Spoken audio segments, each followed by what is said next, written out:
Hey guys, welcome to the channel. Shades here. If it's your first time stopping by, be sure to subscribe and give me a thumbs up. It really helps the channel grow. Now let's jump into the video.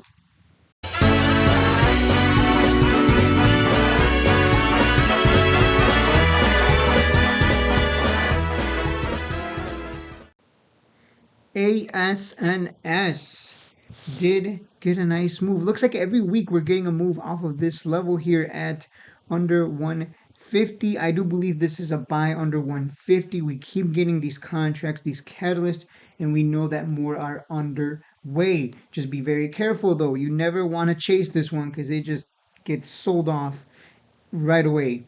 And that much is obvious if we go to the data here. You'll see we get these moves, right? We get these green candle moves to the upside, and then even with the gap ups, it's always profit is always taken. There's a lot of flippers in this. This immediately starts coming down over the course of a few days as soon as it gets a gap up to the upside, or it has a big green candle followed by some red. So you'll notice here a lot of green, but also a ton of red to follow. So do not, and I mean it, do not chase this one ever. You want to buy at key levels of support, and those key levels of support are down here at 115 and again at 150. Again, we got plenty of catalyst underway, and there is probably a pattern here that I'm seeing. Let's just draw this out. There we go. So we got a wedge here, my friends, and a wedge can break to either side. So be very careful. If you want to play it safe, like I've been playing it safe, wait to see if it comes down to 115. If it doesn't come down there, don't buy it. Don't buy it. That's it. It's that simple. And yeah, sure, I'll miss out on that run, but I did not miss out on this $13,000 prize winner here when I bought it nice and cheap under $10 and flipped it at 12.51. So there are plenty of opportunities in the markets. Even if we miss out on ASNS, there are plenty of opportunities out there. So I would say if you want to be patient and disciplined, just see if it comes down nice and cheap to 115. If not, let that wedge play out. Whether it plays to the upside or downside, we don't know. If it plays to the upside, then all you can do is congratulate the people that got in and took that risk. If it breaks to the downside, those people are going to be holding a bag or are going to take the loss, and then we can buy back in nice and cheap, cheaper than they are buying in right now. Again, that's kind of the problem with these wedges is you don't know which side it's going to go to. So up to you how you want to play it. Other than that, I'm going to be patient and disciplined. Let it come down if it does. If it doesn't, oh well. Guess what? I just showed you plenty of plays out there. ILUS.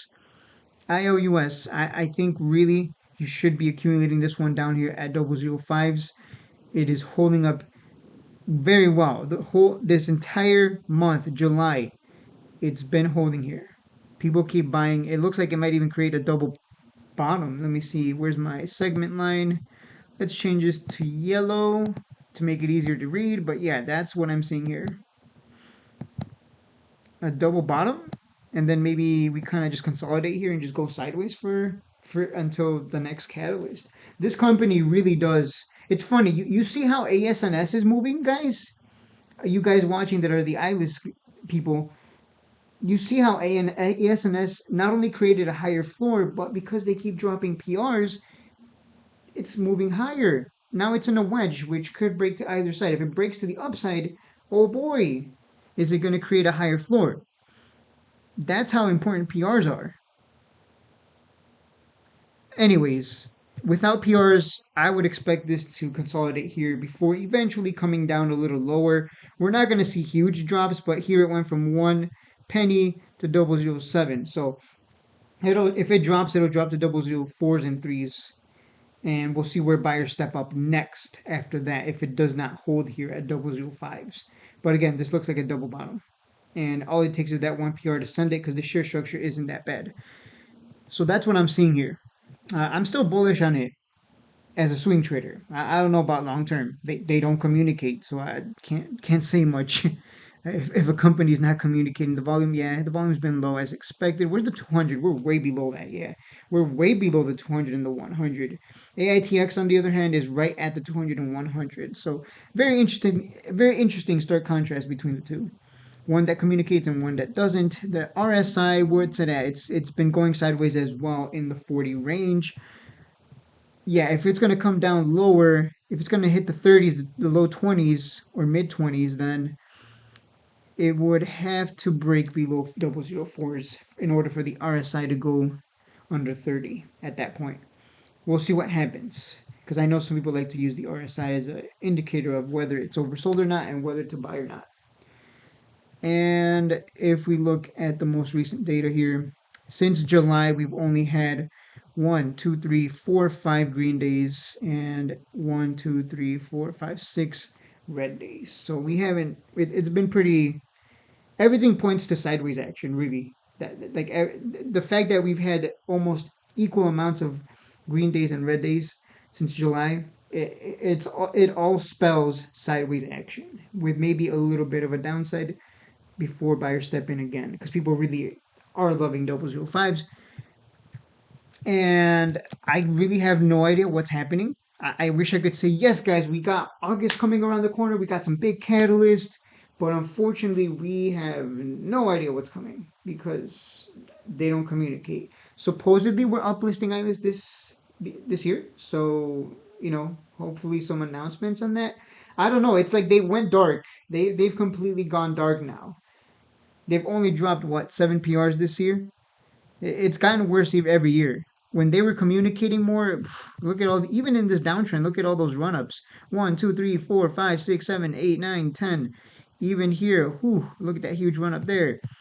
And then another move here. Like, back when they were communicating more, even in that downtrend, there were opportunities. Now it's almost like it's on purpose. They just don't want to communicate to please people. Yeah, sir, I can be very patient. I'll hold a year and a half if I have to, and then when this thing runs, I'll still dump it and make my money. So I don't understand their excuse of we don't want to please day traders and swing traders. We're about the longs. That's kind of my complaint. Like, bro, really? You think that's gonna make a difference? My friends, there's a lot of I just showed you. There's a lot of flippers in ASNS. But guess what? Not only did it gap up from 40 cents to almost $5, but it created a higher floor at 113, and now it's getting ready to possibly make a move higher and create a higher floor. And if that higher floor is at $2, guess what? The floor was down here at double. It was not even double zeros at 44 cents. If that new floor is established at $2, my friends, that's the power of PRs. And over the long term, the longs in this they're sitting pretty, watching the value of their shares appreciate, despite the flippers just flipping it over and over again. You know why? Because ASNS doesn't care. They don't care. Flippers, they don't care. They're going to release their PRs and look at those higher floors. So I don't know. Again, I'm just showing you and I'm telling you what I'm seeing here. Like it's almost like dropping PRs. Pretty good thing for the stock over the long term. It creates a higher floor despite the flippers being in it. So I don't know. You take that how you will. That is it for the video. If anyone knows any catalyst upcoming, let me know. But I just can't think of any at this point. The uplist, I guess that's about it. QIND, I know that there's something going on with QIND soon, and ASNS. But other than that, I'm not in QIND. I'm not touching QIND. We know QIND is a subsidiary of Ilus, so why would I touch it? I'll just touch Ilus. Like, I'll just play Ilus, or even just play ASNS here. But because it's in this wedge, like I said, I'm just not going to play that wedge. I'm not going to play that game of whether it's going to break to the upside or downside. You just never know. Why play that 50-50 game? I'll just sit back and see what happens. In the meantime, I'll sit on Ilus while it's cheap, and if QAND does run, then we'll get Ilus popping as well. Because that's what tends to happen. If QAND starts moving, Ilus usually moves it as well, along with Samuel, I believe, as well. We're still waiting on the name change as well for this one.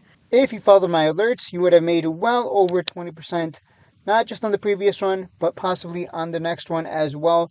So don't forget to hit the subscribe button. And if you missed out on this trade alert and the previous alerts, feel free to join the premium Discord, link in the description below, and I will see you guys in the next video.